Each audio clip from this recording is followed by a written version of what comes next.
So what's good? Welcome to the 12th ever episode of Theo's Tailgate. As always, I appreciate anybody who's tuning in or just supporting. This 12th episode is going to feature a talented interior defensive lineman for the University of Pittsburgh, Elliot Donald, who was a former four-star recruit in high school. We actually were teammates in high school. That's how we originally met. Elliot's went on and now is a Pitt Panther. He's looking to have a breakout year this year, making even more of a name for himself. He's also the nephew of one of the best players in Pitt history, Elliot Donald, also one of the best to do it ever in the league, future Hall of Fame guy. And as far as the jerseys go for this episode, I've come to realize that I don't have any Pitt football jerseys. Apparently, I guess, so I threw up Justin Fields over here, hoping he's going to be the new Steelers QB1. Pitt and the Steelers have shared Heinz Field for years on years now, for as long as I can remember. And then back here, not even a jersey, just a random t-shirt from the Strip District. But it's a t-shirt for Israel Badekania, was Pitt's running back 2 years ago, maybe 3 years ago.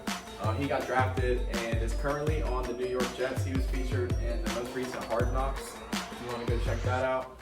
But yeah, let's jump into this 12th episode with my guy Elliot Donald, who is looking to have a breakout year.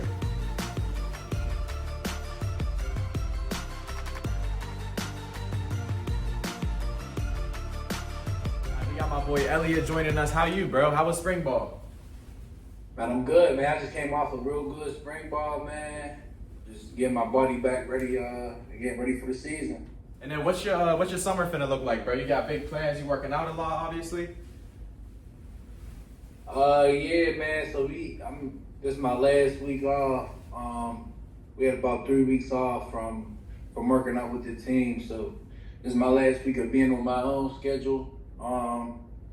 And then I jump back into it with the team, whatever that's going to look like. So y'all wrapped up spring ball 3 weeks ago, and y'all about to jump right back into workouts right now. So our spring game was like 4 weeks ago. And then we had finals week, and then we had like 2 weeks off, like where everybody went home, like they left campus and everything. And then we got to come back. Everybody got to come back Mother's Day. And then that Monday, we jumping back into workouts and stuff with the team. And then you yourself are a real versatile D lineman. Is there maybe a few specific spots we can expect to see you lined up next year? Yeah, man, I'm gonna play just the inside, 3 tech shade, 3 tech nose, and then if my coach, we got a new D line coach, so if he's feeling a little good, I might take some DN reps, but that's not my position though. But yeah, just inside. Heard you. And then what would you say you pride yourself most on about your game, bro? Whether it's like physicality, awareness, your speed, what might that look like for you? What you pride yourself most on? Man, I put a lot of work in, but I'll say my biggest thing, especially once I got to college, would be the mental errors, the MAs, because my first collegiate practice ever, my first year in camp, I had like 7 MAs, bro, and I was probably like one of the best D linemen in my class, like on the board and answering questions. And then as soon as we got out there, I had like 7 MAs the first practice. So that kind of always rubbed me off wrong, like coming into college. So that's my biggest thing. Just no matter what, just make sure I go out there, I know what to do, and do it at the best of what I can. So just no MAs, no mental errors, no mess ups. Yeah, and then football is can really be a mental game, definitely a physical game too. But would you say the mental aspect plays a big role in it? Would you say? Yeah, it definitely is, bro. And it ain't even like, you always gonna have your aches and pains every day. Like, man, you wake up and your body kind of hurt. But you do a whole bunch of physical therapy, recovery, and stuff like that. The biggest thing is, though, like you said, just mentally, man. We in a hotel. I'm with those guys 24/7 for literally like 20-something days. We in a hotel. We can't leave this one street for a whole month. And yeah, man, I just be wanting to go home and lay down on my own bed. You know what I mean? Just have my wind down time in my room. But you can't do that for a whole month. So that's definitely the biggest mental aspect of it, you know what I mean? Nah, for sure, no doubt. And then you mentioned being with those guys in the room. You got a real talented defensive line and have had a real talented defensive line, but who would you say we could look out for on a defensive line next year aside from yourself? You got us Pittsburgh guys, so you definitely got me. I'm gonna shout out my Pittsburgh guys first. You got my boy Sean Fitzsimmons. That's my dog, Kaz Johnson. And then we also got like a couple transfers coming in. Oh, my guy Jimmy, defensive end. I like him. He's a little bit younger. We got some transfers that's looking good. So I mean, it should be like everybody. Everything's new, man. New D-line coach, new players. So shoot, I want to see everybody jump on this team, man, for real. And then you and the Panthers obviously got some high expectations for next year. Would you say that's true? Yeah, man, we coming off of like a 3-9 season or whatever this record was. And I can't remember the last time I was on a losing team. You know what I mean? So that kind of that hit home a little different, man. Especially with me being a Pittsburgh guy, being from here, dreaming to play for Pitt, and then winning the championship my freshman year, and then kind of falling off like we did last year. We definitely got some high hopes. And that's what we striving for every day, man. Nothing less than a championship. So. And then I see you be working with the youth here or there, bro. You got your E. Donald D-line training. Tell me a little bit about that. Yeah, man. I'm at the gym right now for this. I'm at the gym where I hold my sessions every Saturday or Sunday with the kids. It just came about, man, because ever since my freshman year, I always was devote my time, especially with like my mentor Dwayne Brown over at 210. And every Thursday I would, get with the guys, get with the high school guys. We work D-line stuff, the same things that my coach Partridge was doing with us in practice. I kind of watered it down and kind of translated it to be able to get to the high school guys. And then every Thursday we'll go down there, I'll coach them up. We have one-on-one. So I did that for about 3 years. Shoot, I even messed around with coaching flag football. That's not my lane, though. I kind of got out of that. So stay in my lane. But yeah, man. And then after the season this year, man, we just had a lot more time. We didn't have no bowl game, so I had a lot of time on my hands, and I hate just not having nothing to do. And I already was coaching up the kids and stuff. So I was like, man, let me just put together a business plan. Pulled together some resources, talked to some people that helped me with starting a business, the LLC and all that type of stuff, man. And we took off. I did 7 or 8 weeks before spring ball, and it went real good. And I'm starting back up this week, so. No doubt. And then you take academics seriously up there, bro, or is that kind of just a thing for you? I mean, I don't think there's too many football players that's like, yeah, man, they just brainiacs and stuff. But definitely, man, I definitely need my degree. Definitely need my diploma.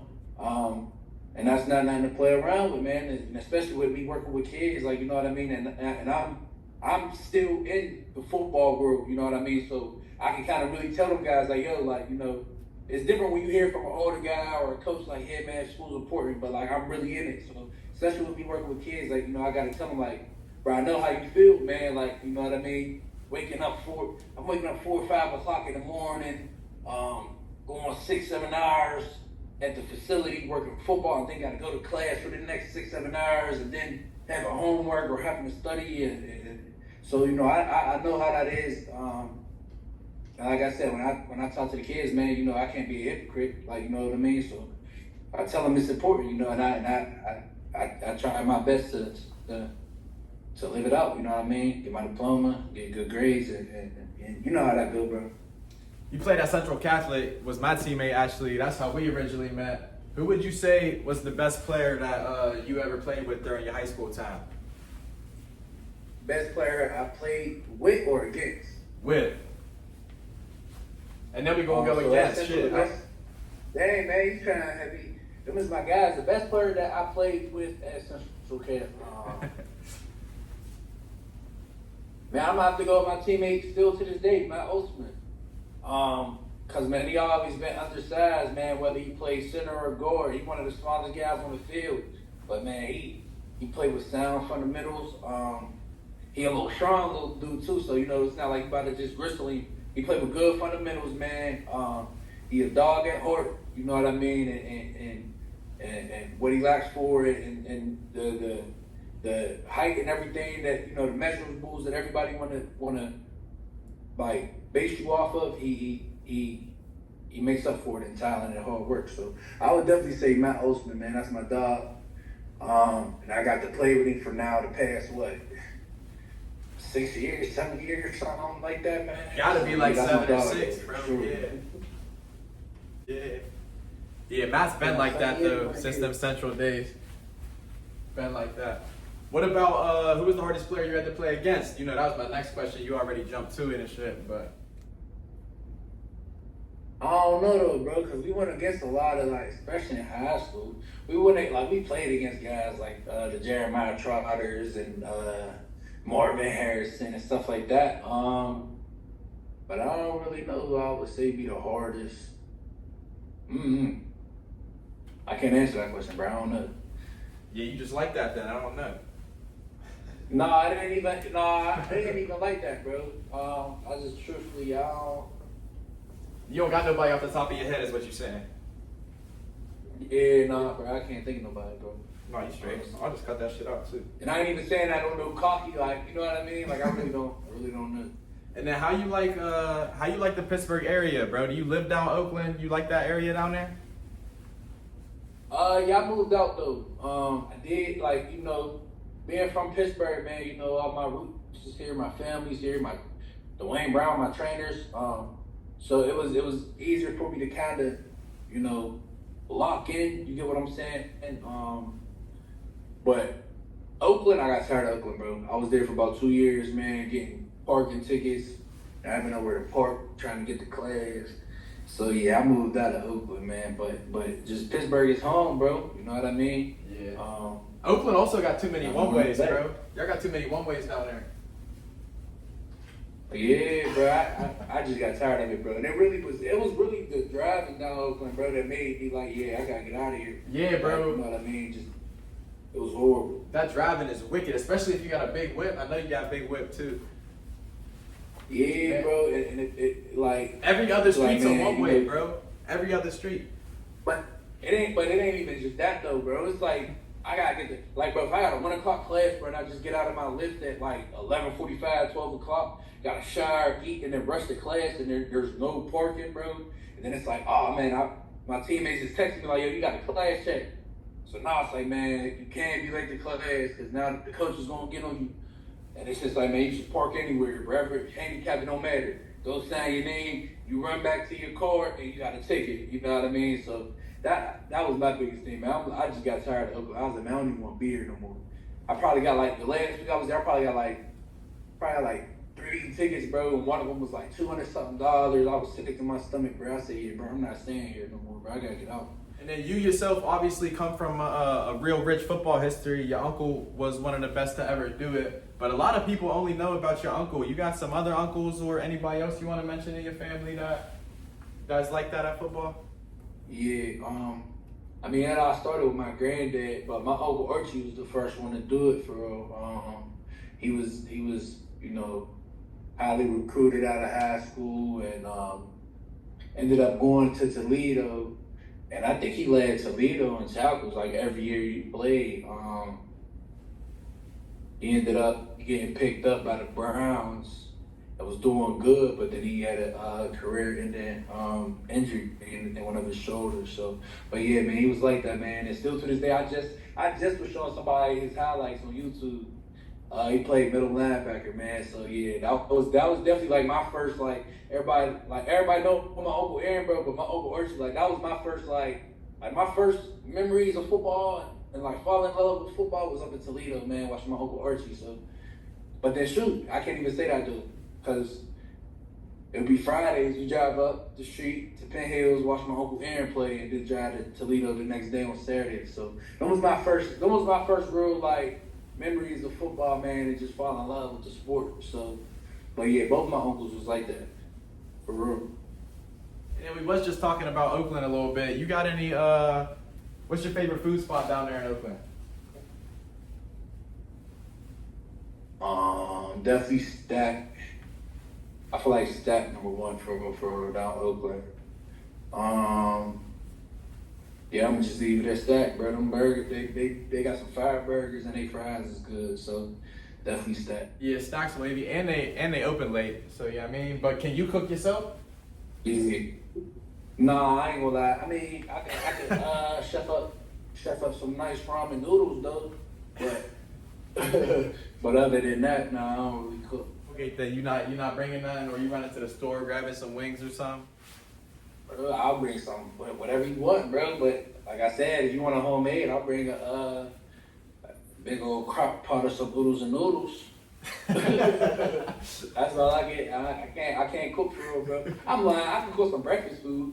I feel like every kid, like they first thing they was cooking was like some eggs. So I can cook a little bit of breakfast food. But no, I ain't bringing that to no tailgate. Hey, I heard you, bro. But I definitely appreciate you getting with me, bro. And I'm definitely tuned in this year, no doubt. No problem, man.